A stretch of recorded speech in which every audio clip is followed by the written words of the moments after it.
cash incentives ipinamahagi sa mga barangay nutrition scholars ng Aurora. Italing atin sa atin muli ni Angel Tresmanyo.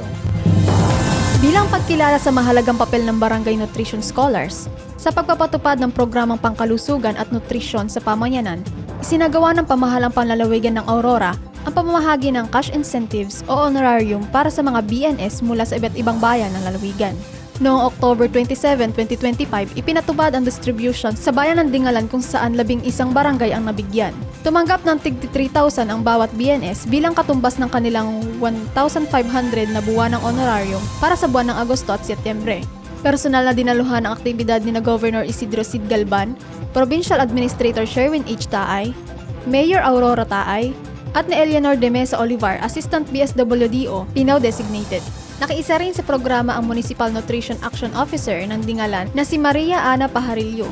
Samantala, isinagawa rin ngayong araw ang distribution ng BNS sa Central Town sa Capitol Ground kung saan mahigit kumulang 80 BNS ang nakatanggap ng kanilang insentibo. Patuloy ang suporta ng pamahalaang panlalawigan ng Aurora sa Barangay Nutrition Scholars bilang frontliners sa nutrition na nagsisilbing katuwang sa pagpapatupad ng mga programang nagtataguyod ng malusog at masiglang pamayanan.